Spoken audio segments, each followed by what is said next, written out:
Oui, c'est sûr il y a toujours cette émulation dans le groupe avec voilà, il y a eu le retour des internationaux, il y a eu cette défaite à Toulon qui nous a pas fait douter, mais qui nous a remis voilà, les idées en place. Donc c'était important de réenchaîner une séquence positive contre Clermont à la maison avant cette demi-finale. C'est bien que l'équipe ait montré du caractère sur ce match-là et ait réussi à l'emporter dans les dernières minutes. Ouais, c'est sûr qu'on a eu la chance de les jouer deux fois, donc forcément on va se servir de ces deux matchs pour préparer cette demi-finale. Après, je pense que c'est une équipe voilà, qui joue souvent le même rugby et qui, quel que soit le match, impose le rugby qu'elle veut jouer. Donc qu'on se serve de nos matchs-là ou des matchs contre les autres équipes, je pense qu'il y a souvent les mêmes critères qui reviennent.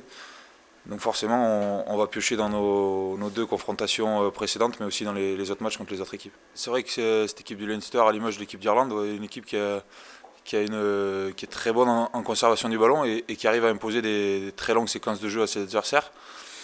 Donc pour les contrer, il faudra déjà bien défendre et arriver voilà, à les remettre en question sur ces séances-là.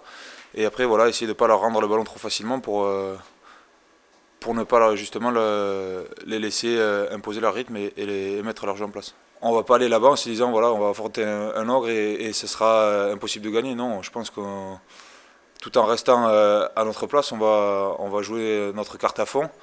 On a la chance de jouer une demi-finale de Coupe d'Europe.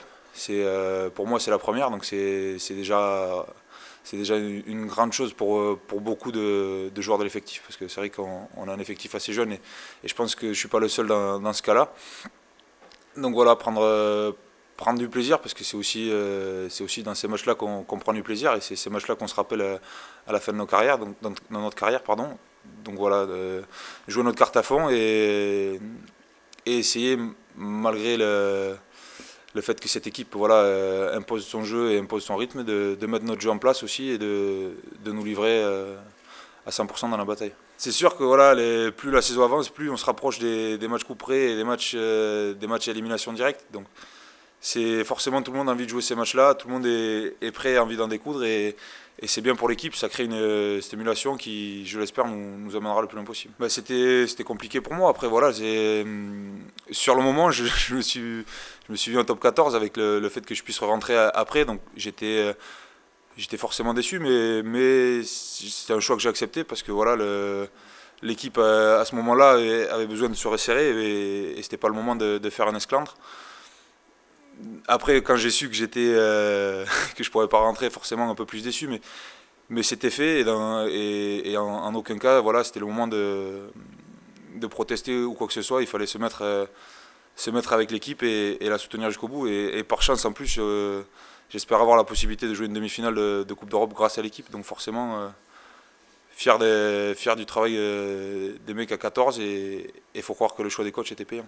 Mais Jérôme nous a apporté voilà, ce calme et cette sérénité qui est la sienne. C'est vrai que c'est quelqu'un qui est très posé, très réfléchi sur tout ce qu'il fait et je pense que dans les matchs à pression et dans les matchs couperés comme ça va arriver là, avec la demi-finale et les matchs qui vont suivre en championnat, c'est un joueur qui va nous apporter énormément. C'est quelqu'un qui est 2 fois champion du monde, donc il sait gagner, il sait comment appréhender ces matchs-là. Et je pense qu'il va beaucoup nous apporter sur cette transmission à ce niveau-là.